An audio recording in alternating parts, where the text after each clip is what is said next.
ito ay rated SPG. Striktong patnubay at gabay ng magulang ang kailangan. Maaaring may masiselang tema, lengguwahe, karahasan, sexual, horror o droga na hindi angkop sa mga bata.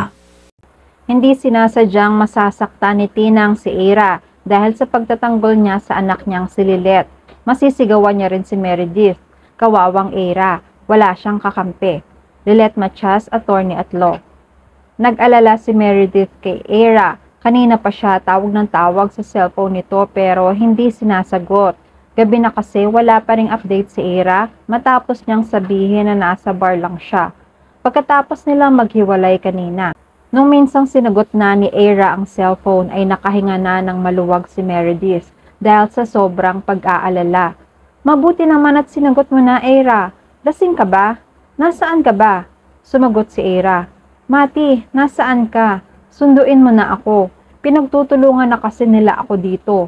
Ang hindi alam ni Meredith, nakikipag-away si Ira kanina kay Lilet. Ininsulto niya si Lilet at Bonnie dahil sa magkasama sila sa bar. Nagsa-celebrate sila sa bar habang si Ira naman ay lugmok dahil sa pagkatalo niya sa kaso. Kanina kausap ni na Lilet ang Tinang niya sa video call. Nahagip sa kamera na may away sa bar. Napunta ng atensyon ni Lilet kay Ira. Hindi pa rin binababa ang tawag.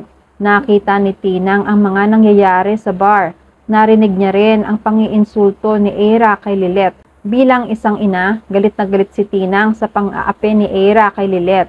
Anong nangyayari dyan? Kurt, Bonnie, Lilet, ayos lang ba kayo? Walang sumasagot sa bawat tanong ni Tinang. Sa sobrang pag-aalala niya kay Lilet, naisipan na ni Tinang na sumugod sa bar para alamin ang kalagayan ni Lilet. Habang nasa biyahe nga si Tinang, sinabunutan ni Ira si Lilet. Talo si Lilet dahil sa height pa lang mas malakas na si Ira. Inaawat sila ni na Bonnie at Kurt. Maya-maya ay mga may lalaki nang umaawat sa kanila. Ayaw pa rin magpapigil ni Ira. Susugurin pa sana niya si Lilet pero napigilan na siya ng mga lalaki. Dinala sila sa opisina ng bar para maayos ang kaguluhan. Pagdating nila sa opisina ay nagsisisigaw pa rin si Ira na parang hindi attorney ang ugali. Ano ba? Bitawan niyo nga ako. Wala naman akong kasalanan. Si Lilet ang nauna rito. Hindi ako. Nagsalita si Kurt at pinagtanggol niya si Lilet. Teka muna, Ira. Alam mong walang kasalanan si Lilet dito. Ikaw ang nagsimula ng lahat. Ipacheck pa natin ang lahat ng CCTV dito. Makikita na ikaw ang unang nagsimula.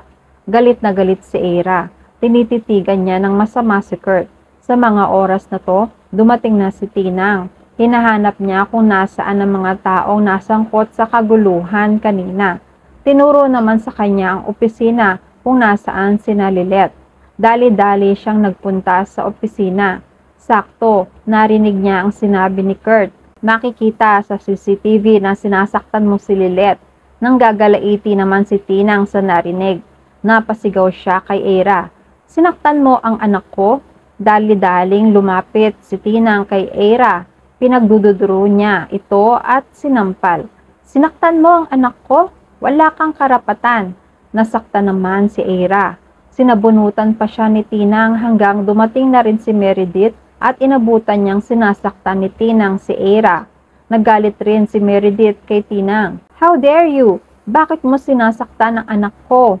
Nabaling ang atensyon ni Tinang kay Meredith. How dare you mo mukha mo? Nahuli ka nang dumating. Hindi mo alam ang nangyari. Sinaktan ng anak mo ang anak ko. DM kayong mag-ina. Napalingon naman si Meredith kay Ira.